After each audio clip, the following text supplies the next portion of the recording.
మన యొక్క అనుభవాల్ని బేరీజు వేసుకుంటూ శాస్త్రంలోనో లేకపోతే మనకు ఆప్తులో మనకు గురువో ఎవరైతే మనల్ని మార్గదర్శకం చేసి నడుపుతున్నారో ఆ వ్యక్తి చెప్పేది నా జీవితంలో అనుభవాలు సంఘటనలు ఒకసారి బేరీజు వేసుకోండి. అప్పుడే మనలో ఒక సాధన చెయ్యాలి అనేటువంటి ఒక సాధకుడు ఆవిర్భవిస్తాడు. ఆ ఆవిర్భావం జరగకపోతే, లోపల సాధకుడనేవాడు పుట్టకపోతే మనకు మార్గమే లేదు. ఎంతకాలం నమ్ముతూ కర్మ చేస్తూ ఉంటాం. అంటే నేను కర్మను ఎప్పుడు ద్వేషించట్లా. ఇప్పుడు కూడా నేను అభిషేకం చేసే వచ్చాను. ఈరోజు బోల్డ్ కార్యక్రమాలు ఇక్కడ ఉన్నాయని ఇప్పుడు గోపూజ చేస్తాను. నేను నిన్నంతా గుడులకు వెళ్ళాం, ఒక 4-5 గుళ్ళు. మొన్నంతా ఒక 6-7 గుళ్ళకి వెళ్ళాను. నేను ఒక ఆయన అడిగారు, స్వామి మీరు ఇంత చక్కగా చెప్తారు కదా, మీరు గుడికి వెళ్ళి ఏం కోరుకుంటారండి అన్నాడు. పూలు టెంకాయ ఇవన్నీ నేను పట్టుకెళ్తాను. పళ్ళు భగవంతుడికి పట్టుకెళ్ళి, ఏమండి మీ గోత్రం చెప్పండి అంటాడు. భగవంతుడి గోత్రమేనయ్యా అంటాడు. ఏం కావాలి అని అంటాడు.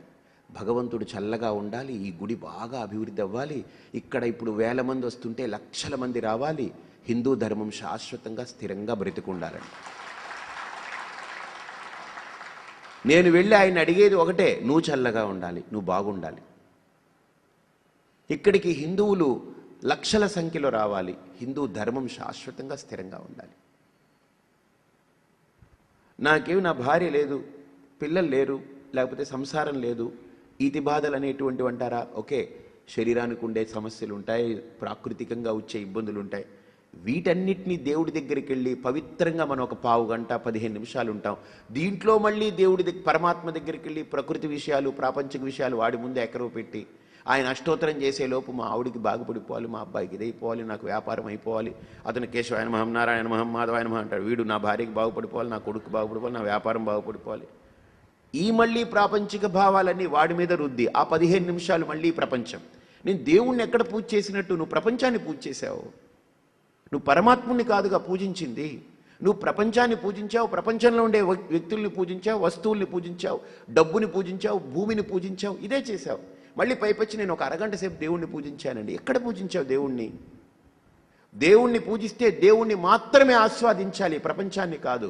నాకు ప్రపంచం అనేది చచ్చిపోవాలి పరమాత్మ దగ్గర నిలబడ్డప్పుడు. నేను అనే అహంకారం కూడా అక్కడ పరమాత్మ ముందు ఎక్కడ తొనికిసలాడకూడదు, పడిపోవాలి. నేను నాది అనే భావజాలాలు రెండు పరమాత్ముడి కుడి పాదం మీద, నేను ఎడమ పాదం మీద, నాది అనే అహంకార మమకారాలు నా పాదం మీద పడేసి హాయిగా నిలబడండి అక్కడ. అంతకంటే భావ సమాధి ఇంకొకటి ఉండదు, అంతకంటే గొప్ప స్థితి ఇంకొకటి ఉండదు. కాబట్టి మనం ఒక ఆలోచన చూడండి, మన మనస్సులో భగవంతుడు ఒక ఆలోచన అయితే ఆ ఆలోచన నిలబడదు. మీరు ఎన్ని ప్రయత్నాలు చేయండి, ఎంత తీవ్రంగా అయినా సరే దాని మీద సాధన చేయండి, ఒక ఆలోచనతో మనస్సుని బాగా ముడిపెట్టి ఆ ఆలోచనతోటే ఉంచాలనుకుంటే కుదరని పని. దానికి సజాతీయ వృత్తి ప్రవాహాలు జరుగుతూ ఉంటాయి. అంటే కృష్ణుడికి సంబంధించినటువంటి ఇప్పుడు కళ్ళని మీరు చూడొచ్చు, ముక్కుని చూడొచ్చు. ఇప్పుడు ఏదో ఒక కృష్ణుడి రూపం చాలా అందంగా అనిపించింది అనుకోండి, మీకు ఆ రూపాన్ని మీరు ధ్యానిస్తున్నారనుకోండి, అందులో మీకు నచ్చిన కళ్ళు ఉన్నాయనుకోండి, కంటిని చూస్తారు. అంటే అక్కడ కృష్ణుడిని చూసినట్ట? అంటే మళ్ళీ ఒక రూపాన్ని చూస్తున్నారు.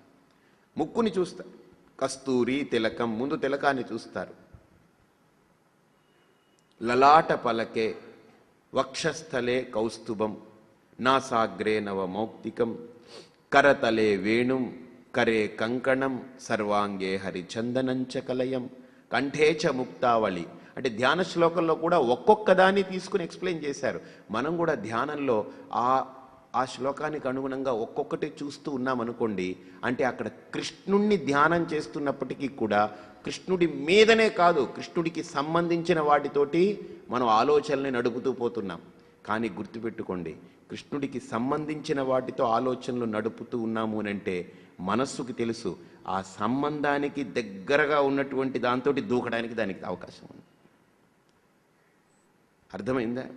దగ్గరగా ఉన్న దాని మీద ఒక్కసారి దూకింది అనుకోండి, ఇంకా దూరంగా ఉన్న దాని మీద దూకడం దానికి పెద్ద కష్టం కాదు.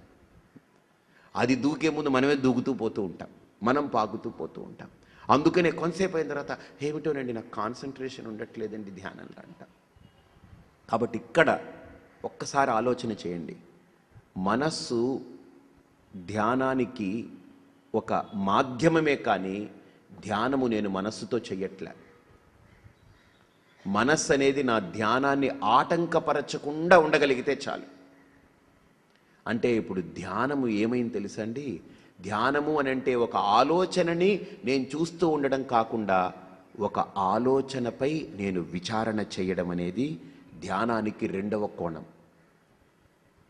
అంటే భగవంతుడు అనే ఆలోచనతో నేను ఇమిడిపోకుండా, అక్కడ నిలబడిపోకుండా, సతమతం అవ్వకుండా ఆలోచనతో, ఆ ఆలోచన పట్ల నేను సాగించే విచారణనే జ్ఞానము అని అంటారు.